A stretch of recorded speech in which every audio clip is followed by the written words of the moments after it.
Bienvenidos a una nueva emisión de Punto Global y nuevamente, al igual que en temporadas anteriores, vamos a estar hablando de la guerra entre Rusia y Ucrania que ya lleva más de 4 años en curso y no parece tener una solución a la vista.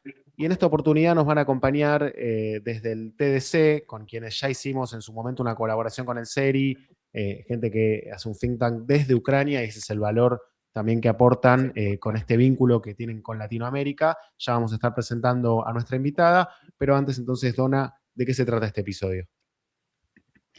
Bueno, luego de más de 4 años, la guerra ruso-ucraniana entra en una nueva fase, con Moscú también intensificando sus ataques con drones sobre Ucrania. En este episodio vamos a estar conversando con Bogdana del Transatlantic Dialogue Center, quien viene a contarnos de primera mano lo que está ocurriendo en Kiev. Bogdana Vasco es asistente de proyectos en el programa de cooperación para España y Latinoamérica del Transatlantic Dialogue Center y miembro de la junta directiva de la organización juvenil European Youth of Ukraine. Buenas tardes, Bogdana, ¿cómo estás? Un gusto tenerte en Punto Global. Buenas tardes, muchas gracias por participar, es un placer hablar con Bueno, ustedes.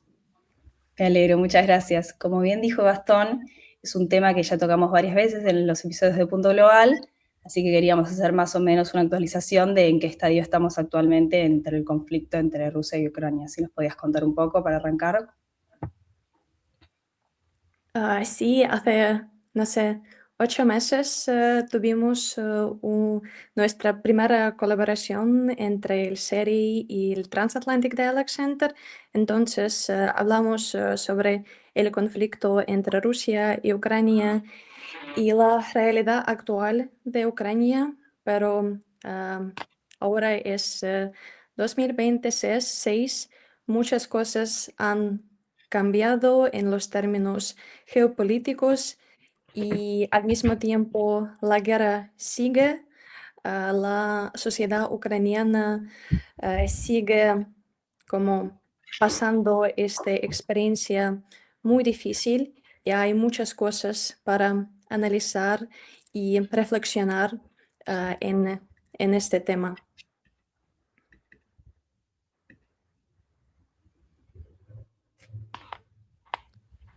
Sí, aprovecho algo que no hice en la introducción antes de seguir con esta entrevista para presentar a Sara Arias, que bueno, es integrante del podcast, está desde principio de año, pero hasta ahora no había tenido la oportunidad de participar, de Colombia, pero relocalizada en Canadá, tengo entendido. Así que bueno, Sara, ¿querés seguir con la siguiente pregunta? Y aprovecho para darte la bienvenida. Hola Gastón, muchas gracias por la presentación, correcto, estoy en Canadá y Bogdana, un gustazo de verdad tenerte aquí en el podcast. Es un tema súper interesante y prolongado, así que quería preguntarte cómo se vive la guerra en la vida cómo se vive hoy la guerra en la vida cotidiana de una persona ucraniana. ¿Se puede normalizar algo así? Pues la vida, estoy hablando con ustedes desde la capital de Ucrania, desde Kiev. Hace calor un poco, es el primer día de verano, pero la vida en Ucrania combina normalización parcial de esta vida en guerra con amenaza persistente. El país funciona, pero funciona bajo presión.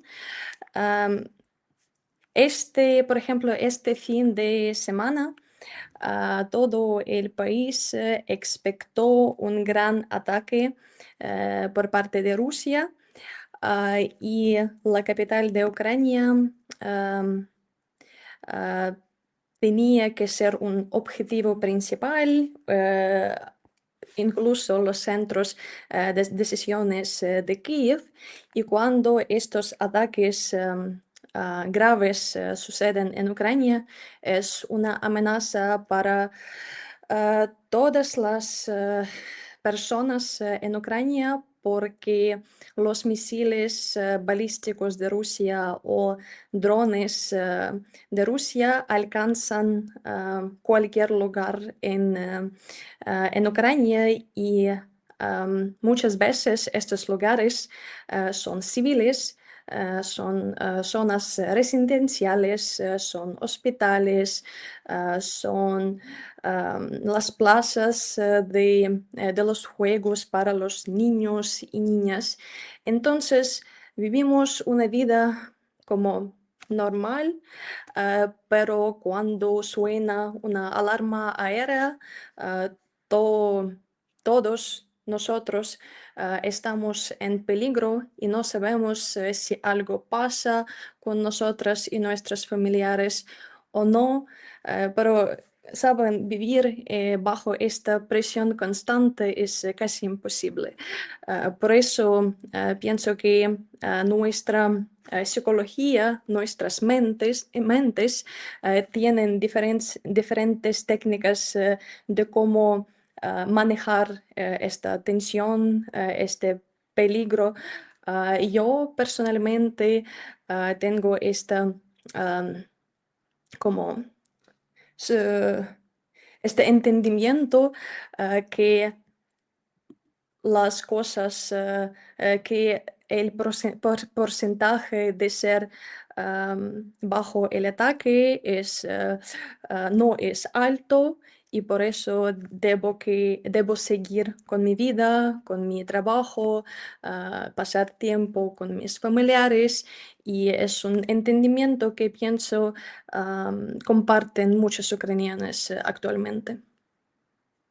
Y ahora, ¿vos qué sentís que haya cambiado en la sociedad? Porque una sociedad que no está acostumbrada a la guerra, más allá de haber tenido el conflicto en Crimea en el 2014 y tener como esa tensión constante con Rusia, de repente pasaron a tener una sociedad que vive en estado bélico, con conscripciones en el ejército, eh, esa grieta que hubo anteriormente entre prorrusos, pro Unión Europea, que bueno, que derivó en la elección en su momento de Yanukovych, después de Zelensky.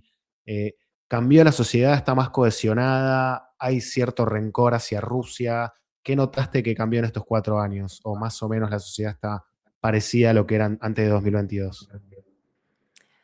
La guerra de Rusia contra Ucrania empezó hace 12 años. En 2014 fue un año cuando sucedió una agresión de Rusia contra Ucrania, sucedió la ocupación de Crimea, los acontecimientos en el este de Ucrania con la involucración de los recursos desde Rusia. Y aquel punto fue decisivo para la sociedad ucraniana porque antes de 2014 la gente había vivido en los tiempos pacíficos, sin guerras, sin conflictos, con sus tensiones internos, políticos, como cualquier país democrático en el mundo, ¿sí?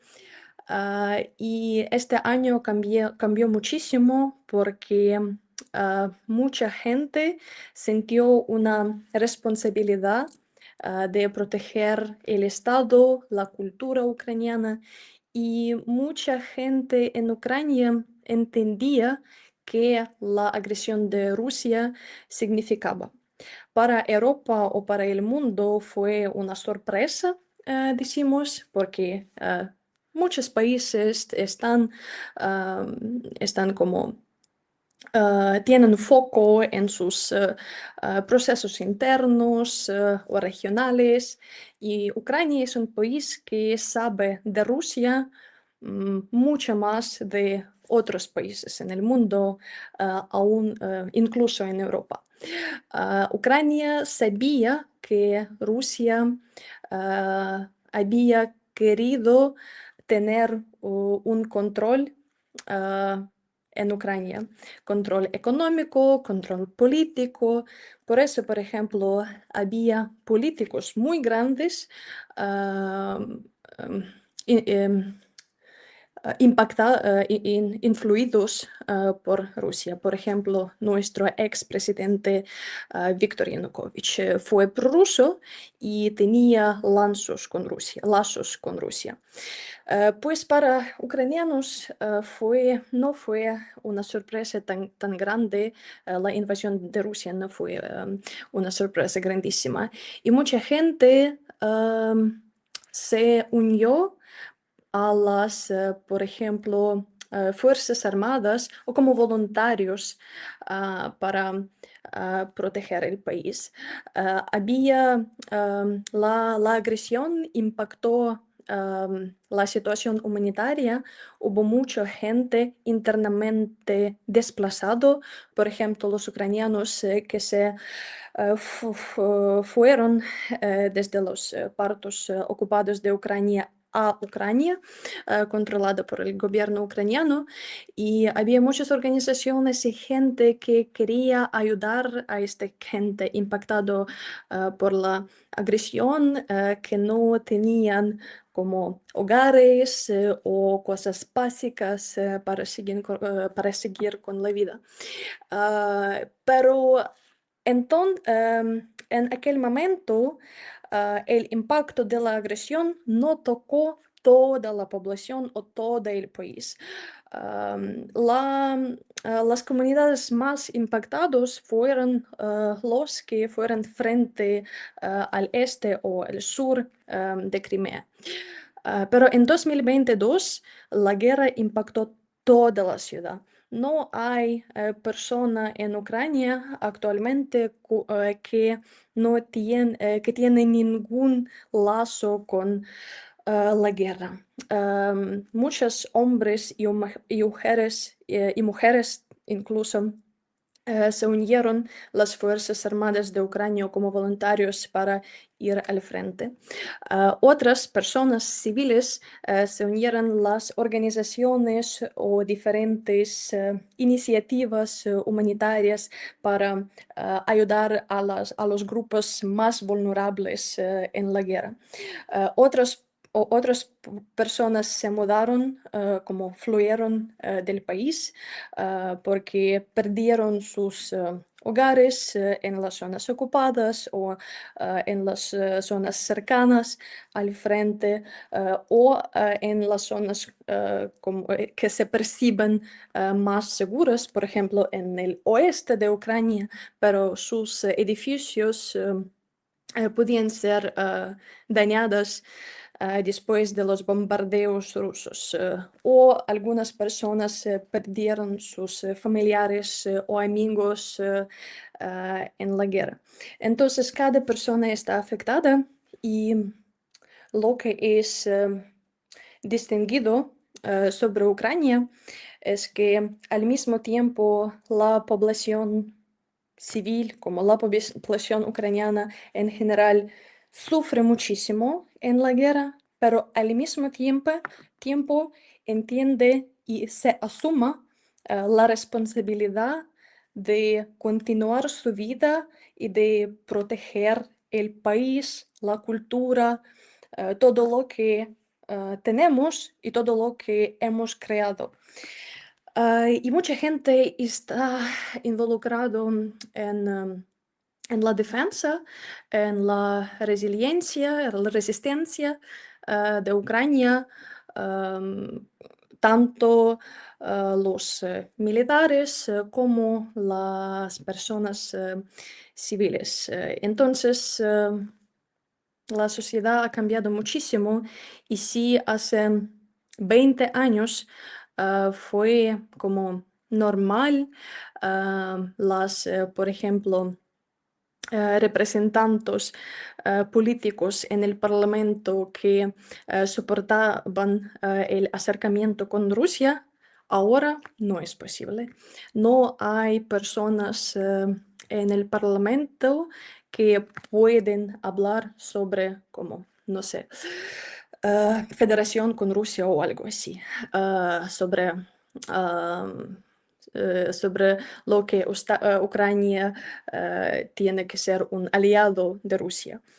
no es posible. La población no va a aceptar estos mensajes políticos y otras cosas que han cambiado incluso.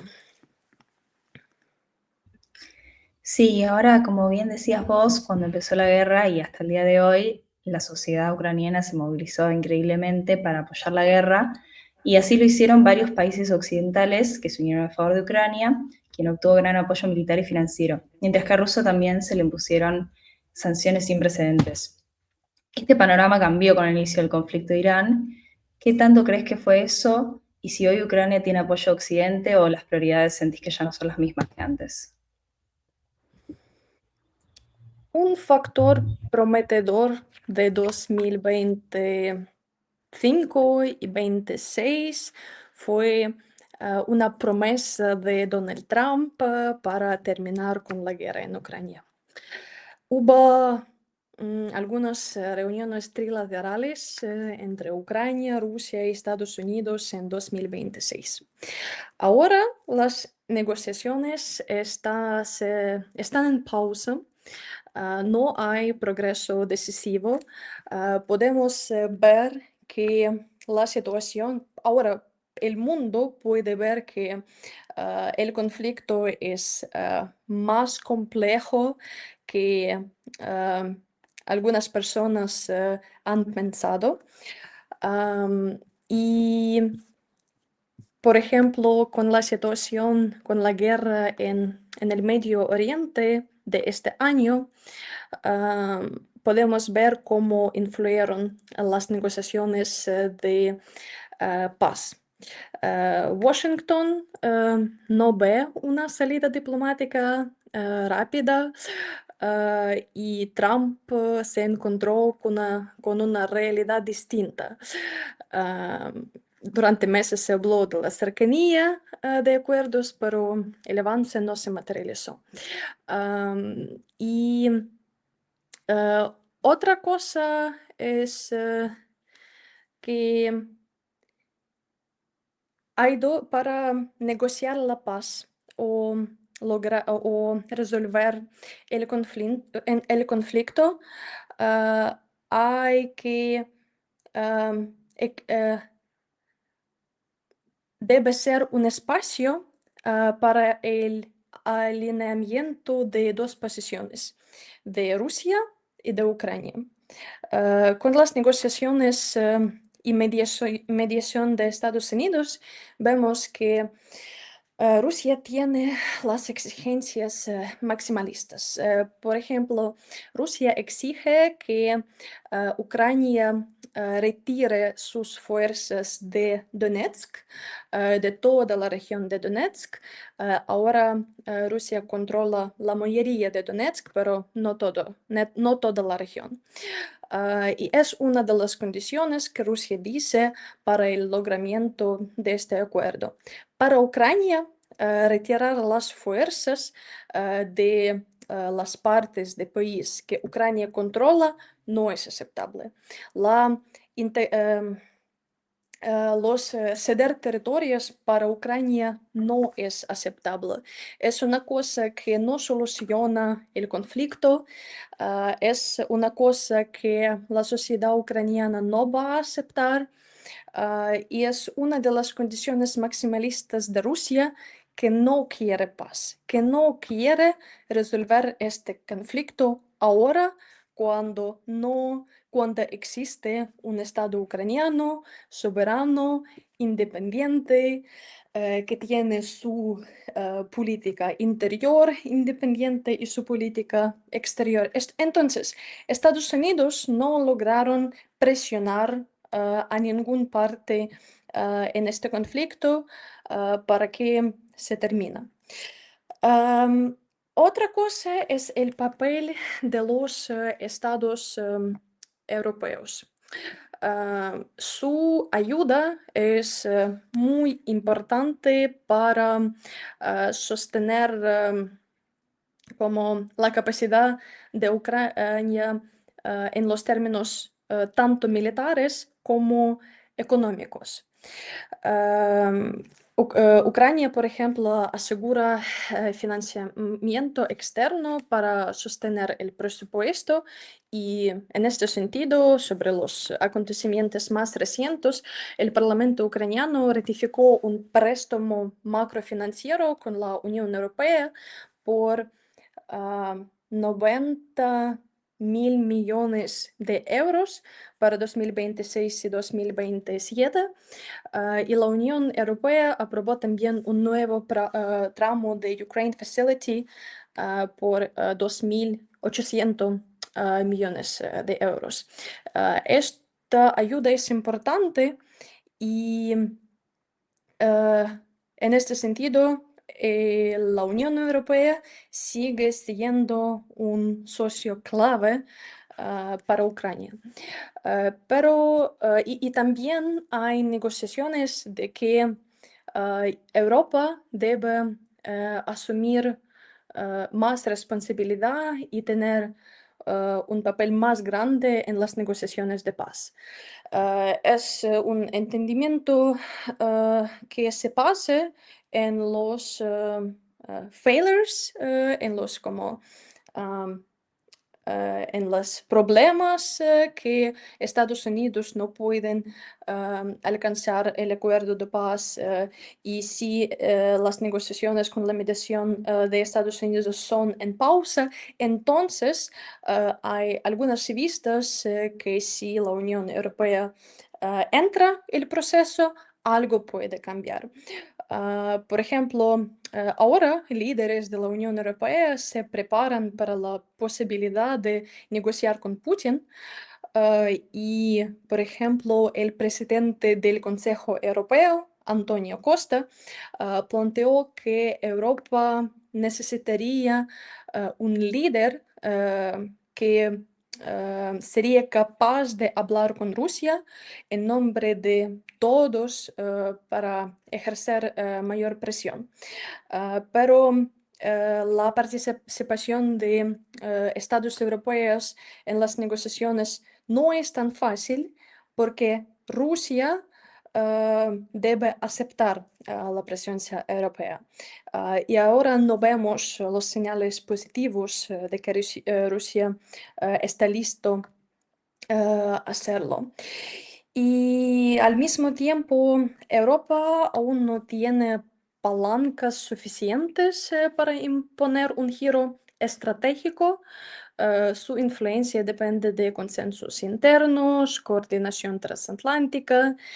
Y ahora los estados europeos pueden sostener a Ucrania, pero la pregunta es que si puede la Unión Europea obligar sola a Rusia a detener la guerra. Y es una pregunta abierta porque Rusia tiene sus socios que le ayudan a mantener esta guerra, como por ejemplo China y los elementos que llegan de China a Rusia para sostener su complejo militar. Ahora, viendo todo lo que estás diciendo y el desarrollo de este conflicto, nosotros nos encontramos obviamente con un Putin que no pudo cumplir sus objetivos de primera mano, que era, bueno, quizás que caiga el gobierno de Zelensky o tomar los territorios que él quería en un poquito tiempo, por eso estamos hablando de más de 4 años de guerra, pero al mismo tiempo las pérdidas ucranianas son significativas, o sea, pasamos de hablar de solo la zona de Donetsk y Lugansk a Zaporilla, Gerson, como mucha pérdida territorial, incluso que no estaban los papeles antes de la guerra, por lo menos lo que se hablaba en Occidente, no sé, vos me corregirás si en Ucrania ya se hablaba del peligro en esas zonas o en otras regiones. Entonces, está diciendo que no es negociable para Ucrania ceder territorio.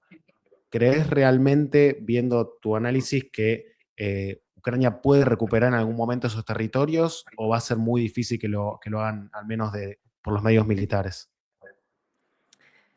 Pienso que ahora el objetivo de Ucrania principal no es una recuperación de los territorios. Es importante para Ucrania, la verdad, pero en los términos militares y económicos y humanitarios es muy difícil. es que Ucrania tiene recursos limitados y debe mantener una lógica realista. Y en este sentido, hay otros objetivos de Ucrania. Uno es negar a Rusia que puede continuar la guerra. Es reducir su capacidad militar y económica para continuar. Por eso Ucrania usa una táctica de ataques de alcance medio. Ucrania como con los drones, Ucrania puede atacar las fábricas de Rusia, sus comunicaciones, sus sistemas energéticos, críticas, porque estos procesos, estos sistemas ayudan a Rusia a mantener con la guerra. Y para Ucrania, destruir esta capacidad es muy importante.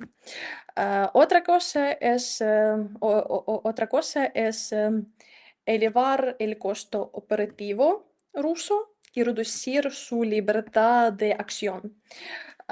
Por ejemplo, para Ucrania ahora es importante proteger ciudades, infraestructura y economía de Ucrania. Y Ucrania realiza golpes y operaciones que afectan la logística de Rusia. Y eso es importante.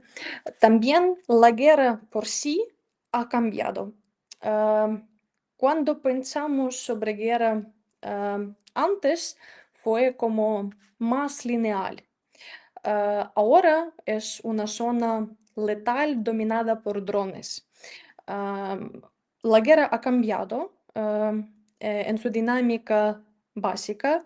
Por ejemplo, ahora los drones se usan muchísimo y son el nuevo clásico. Y también dron es un cambio grande en la guerra porque cambian la relación costo-efectividad, porque sistemas relativamente baratos pueden neutralizar plataformas caras de Rusia. Y eso también altera la forma de planificar ataques y movimientos.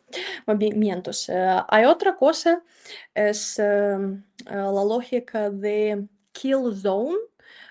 Kill zone es un espacio de alto riesgo de alrededor de 25 kilómetros por lado, con pronósticos de expansión. Y en este espacio la maniobra es más difícil.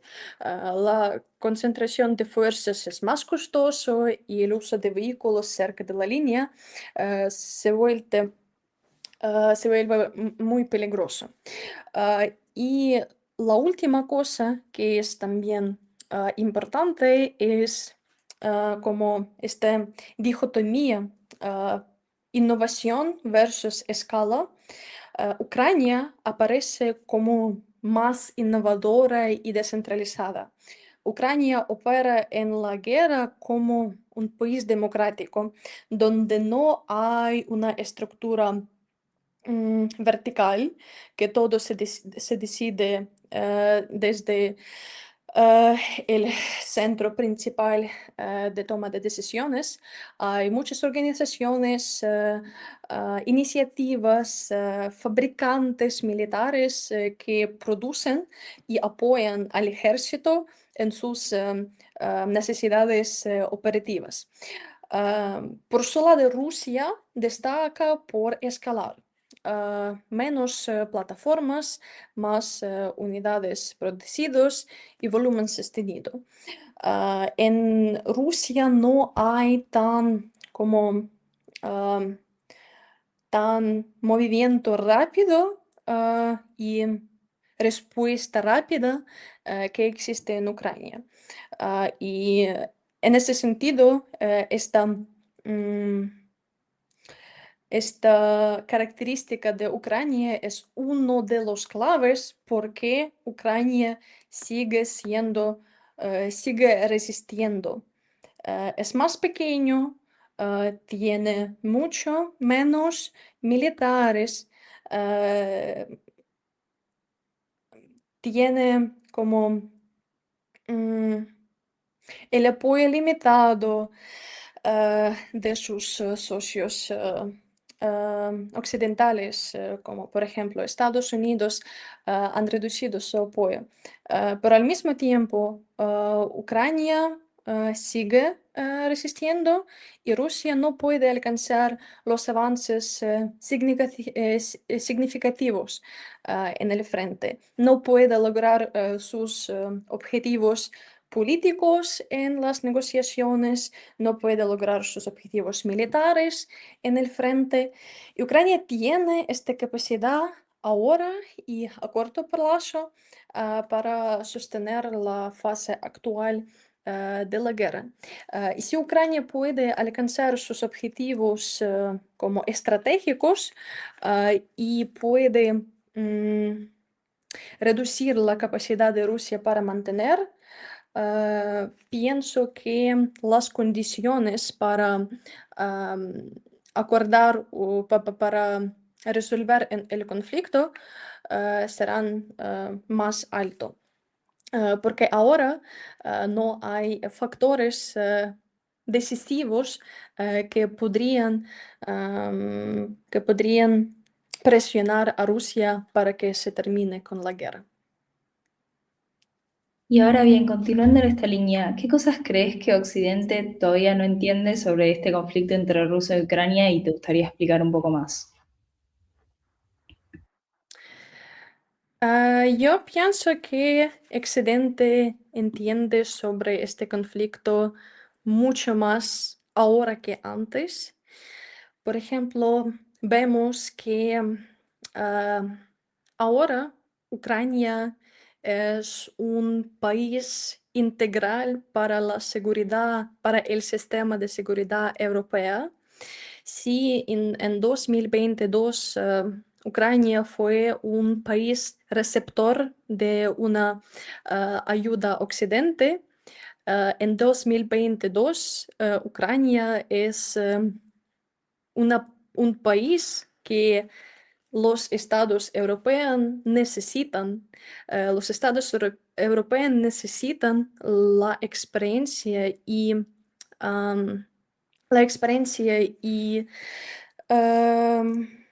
skills.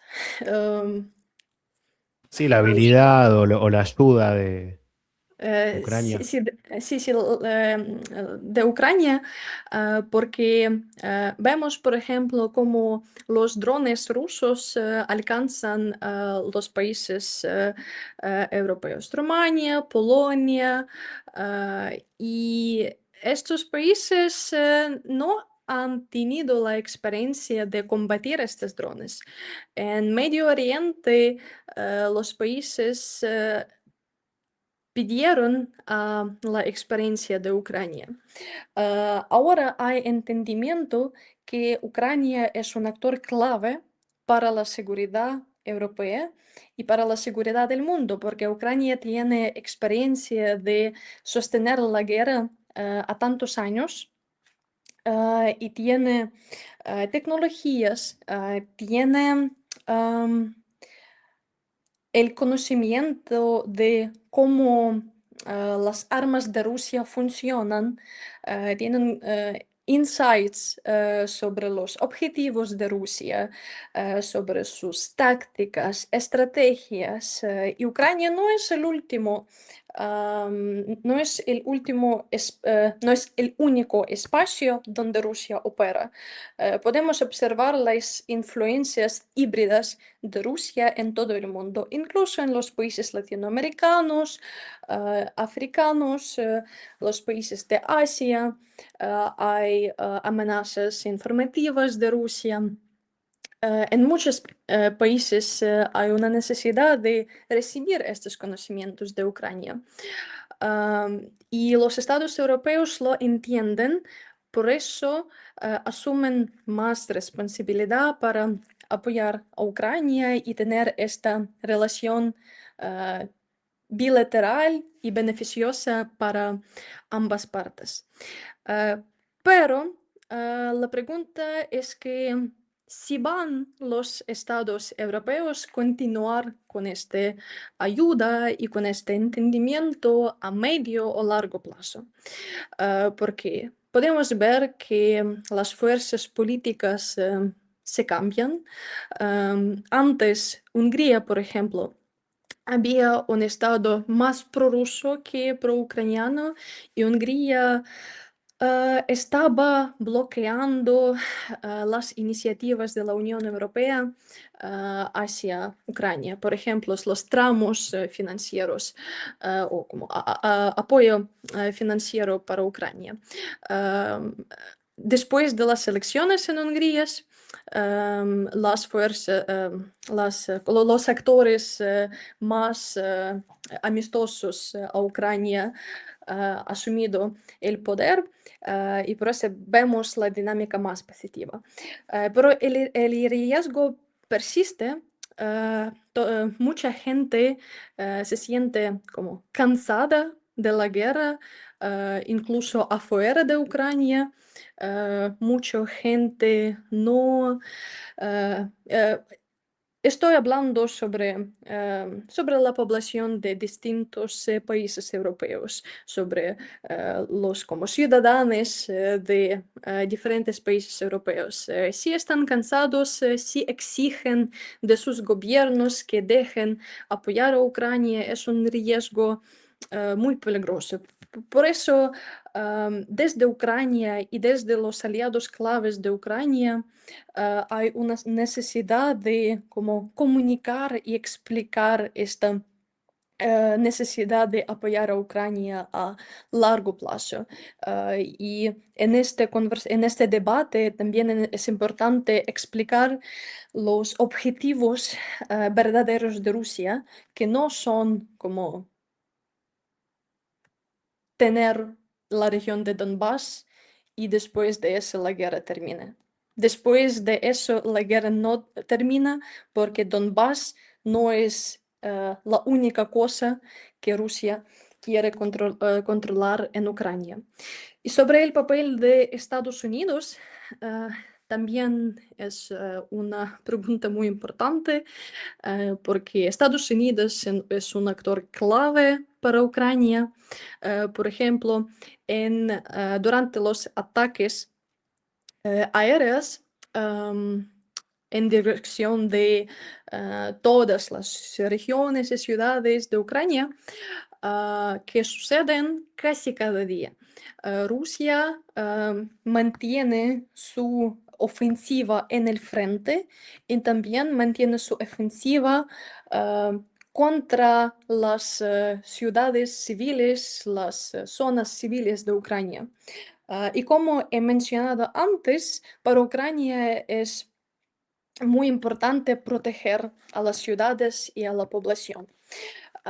Y sin sistemas de defensa aérea estadounidenses, este objetivo es más difícil para Ucrania.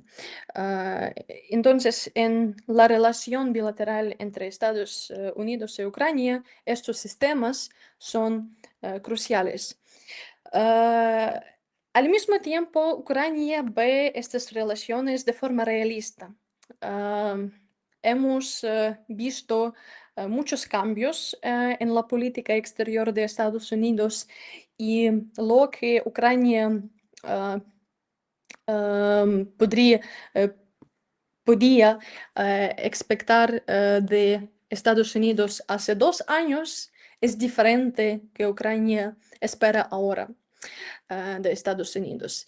Y el objetivo mantiene que Estados Unidos ayuda de forma financiera y militar a Ucrania, pero otra cosa es crear, como es analizar la política exterior de Estados Unidos como es ahora, no esperar que puede cambiar en día a favor de Ucrania y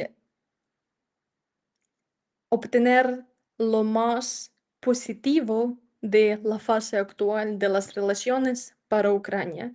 Y lo más positivo y realista es estos sistemas de defensa aérea que he mencionado.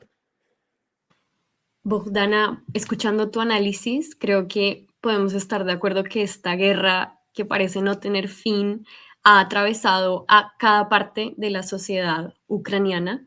Y por eso me gustaría centrarme en esta pregunta en las infancias, ¿no? En las nuevas generaciones ucranianas y preguntarte cómo ves el futuro de las generaciones jóvenes ucranianas después de 4 años de guerra.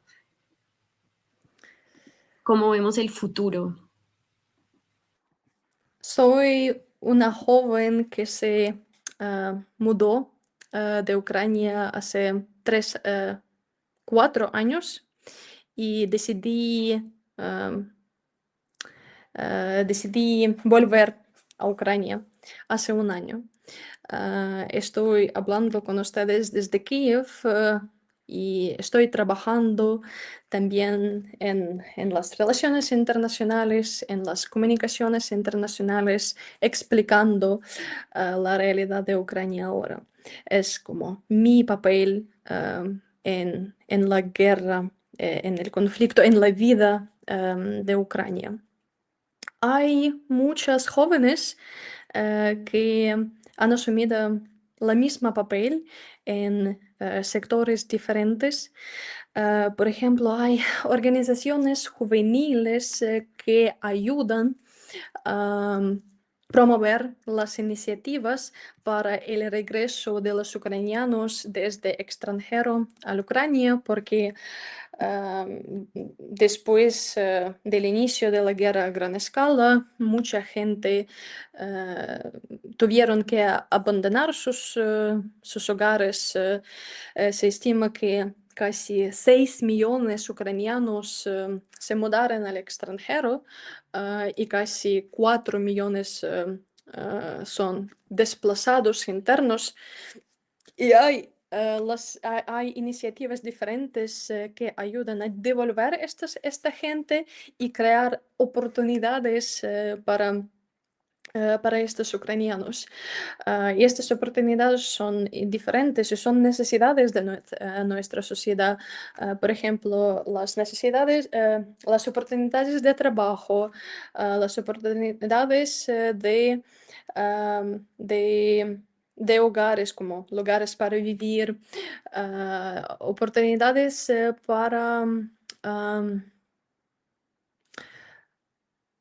para estudios en las universidades y otras cosas. Ahora los ucranianos tienen este entendimiento que esta guerra es una guerra existencial, que no hay un hombre mágico que puede llegar y resolver todo, como algunos líderes mundiales han pensado. Entonces, en esta guerra existencial entendimos que Rusia va a continuar. Rusia quiere erradicar la identidad ucraniana, la cultura ucraniana, la historia ucraniana y lo está haciendo todo el tiempo con todos sus relatos, narrativas y mensajes dentro de Ucrania y afuera. Y para nosotros continuar con nuestra vida como podemos es una forma de resistir. Y si esta guerra va a continuar a medio plazo, hay que buscar las oportunidades para continuar con nuestra vida y oportunidades de ayudar al país. Entonces, personalmente, veo mi futuro en los términos de como la lucha existencial, pero en esta lucha, en esta resistencia, hay muchas cosas inspiradoras. Podemos ver cómo aparecen las comunidades o diferentes procesos democráticos que no existían antes. Hay más unidad de la sociedad que antes. Hay más entendimiento que es nuestro estado, que somos responsables de nuestro estado y que la gente y como los actores que pueden ayudarnos son ucranianos, no son hombres mágicos de la afuera. Entonces, la lucha y fe que podemos lograr lo que deseamos. Y lo que deseamos es la existencia del Estado ucraniano en el mundo, en Europa, en el mapa, y que en todo el mundo saben la verdad sobre la historia y realidad ucraniana. Bueno, muchísimas gracias, Bogdana. Sobre todo muy profunda la última respuesta.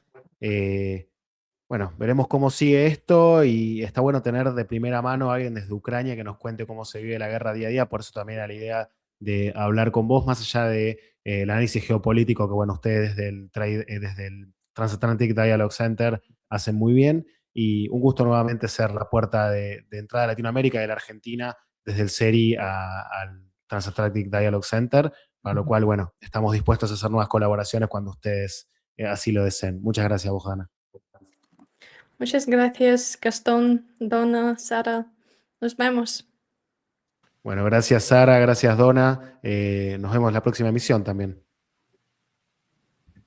Sí, un placer, la verdad, compartir un nuevo episodio, sobre todo de uno tan movilizante como este. Muchas gracias, Bogdana. Así será, muchas gracias.